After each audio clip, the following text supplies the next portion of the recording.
I mean, it's fried cheese, so if you don't like that, I don't know what you are gonna like. Hey friends, I hope your week is off to a great start. Fried cheese is something that pretty much everyone likes, and mozzarella sticks are my favorite form of fried cheese. It's a really simple idea of crispy on the outside and gooey on the inside, but normally when you get them, they're soggy, oily, and limp. And that's not a good mozzarella stick. So Bon Appetit is promising that this is their best mozzarella stick recipe, so my hopes are pretty high. It's my first time making mozzarella sticks, it's my first time frying food at home. Let's see how it goes. I'd like to give a special shout out to Maggie Bakes for subscribing, watching, and commenting on my videos. I really appreciate it.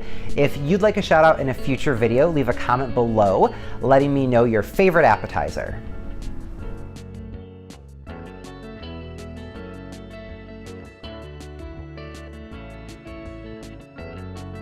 All right, so we're starting by prepping the mozzarella cheese. So we've got 1 pound of cheese. I'm using whole milk polio, which is what Bon Appetit recommended. You can see the technique I'm using. I'm doing 7 cuts across, then flipping each of those slices on its side and cutting 2 more times. So I'm getting 8 by 3 is 24.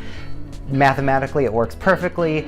In practice, what I found is that the 4 corner pieces on the entire block of cheese were slightly rounded. So this isn't a problem. You can still bread them and fry them. The only thing to be mindful of is that those pieces are going to have a different ratio of cheese to breading. Depending what you like, this is either a good thing or a bad thing. So it's just going to be a little bit less cheese, a little bit more breading. So once we have the mozzarella sticks all prepped, we're just gonna go ahead and set those aside while we prepare our breading station. So this is really straightforward. It's just measuring ingredients. I'm not gonna explain this to you. A couple things to be aware of though. The amount of flour specified in the recipe is a lot more than you need. So I ended up throwing probably half of mine away, and I really don't like wasting food, so I would say just scale back the flour. It's just plain all-purpose flour, so if you run out, you can always scoop a little bit more out of the bag if you need it. And then on the flip side, the amount of panko and spice blend that was called for wasn't enough for me. I actually had a few naked mozzarella sticks at the end, so I just ended up eating some plain cheese. Now that we've got our breading station prepared, we can bread the mozzarella sticks. When you're breading food, you want to have 1 dry hand and 1 wet hand. This just keeps everything neater and makes it a lot easier to work. So it doesn't matter which hand you use for which, just go wild.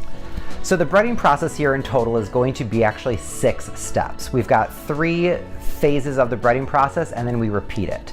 So it seems like a lot of work, but each step actually serves an important purpose.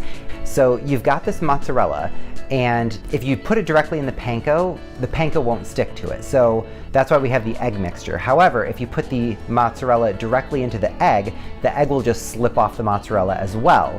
So that's where the flour comes in. The flour will stick to the mozzarella, the egg sticks to the flour, and then the panko sticks to the egg. And going through the first pass, you're gonna see that it's not a 100% uniform coverage of breading on the mozzarella. That's why we're going through twice. You're really kind of building a foundation of, that has some good structural integrity here with a 6-phase breading process. So it's a little bit hands-on, it's not complicated, you can zone out while you're doing it, but it is very important to follow this all the way through. The one technique that I picked up on as I was going is that when you're putting the panko on the mozzarella stick, you don't want to really press it on with your hand, because what that will do is either wipe away the flour and egg mixture from the mozzarella stick on your first pass. On your second pass, you risk knocking everything off the mozzarella stick.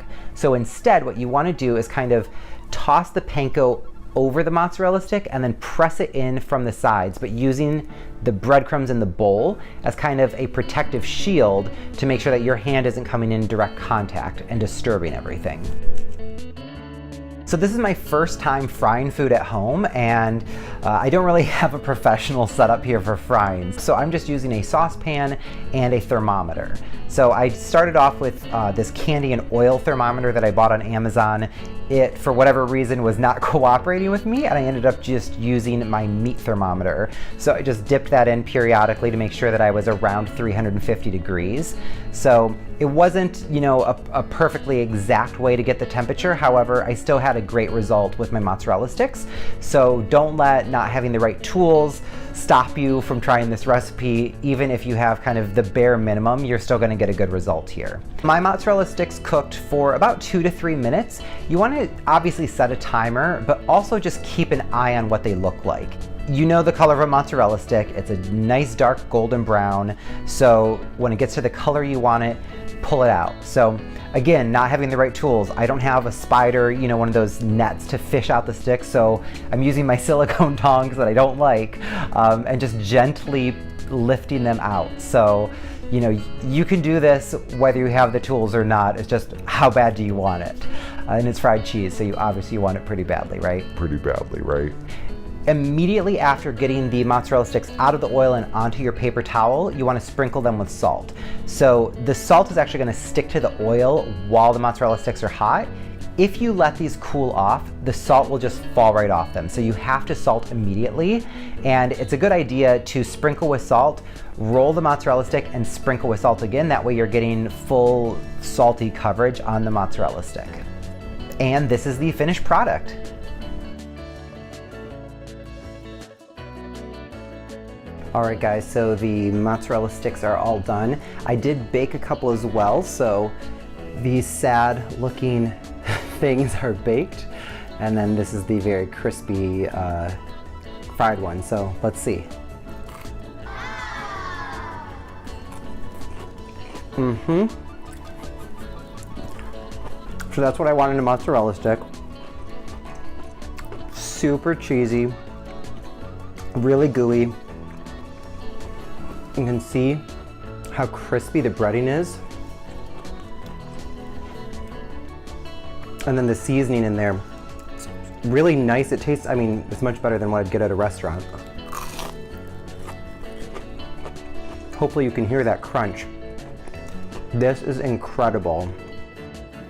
Now for the baked one. Okay. So, it's not as crunchy, but you can still hear the crisp. The panko is what's giving it that crunch.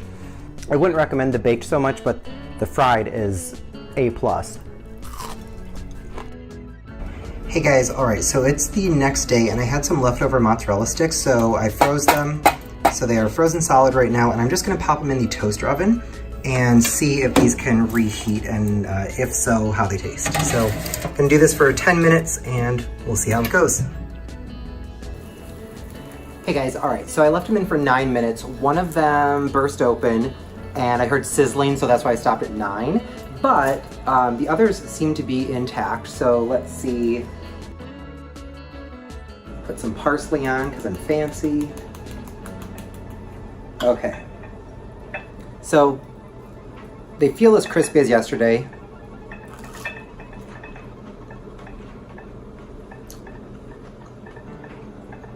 Not quite as gooey. The cheese isn't pulling quite as much as it did, but the outside is still crispy. So overall, I'd say these reheat well enough to where I wouldn't not reheat them, or I wouldn't fry up fewer than the full block of cheese. So I'd say these are a win for leftovers. Wow, so those were definitely the best mozzarella sticks I've ever had. The crispiness on the outside was kind of restaurant caliber without being greasy. The cheese inside was nice and pulley and really gooey. The seasoning blend that was used in the breadcrumbs was very kind of robust and flavorful without being overpowering. So all in all, I would say this is a definite win. I will absolutely make these again for myself, and I would recommend that you give them a try. This is a very low risk recipe. There were a few different ingredients, and spices can get expensive, but most of these spices are kind of normal ones that you'd keep on hand. So when you make these, please tag me in your post on Instagram. I would love to see how these worked out for you. If you found this recipe test useful, please be sure to give it a thumbs up. And click subscribe, because I'm releasing new Bon Appetit recipe test videos every single Wednesday all year long. See you next week.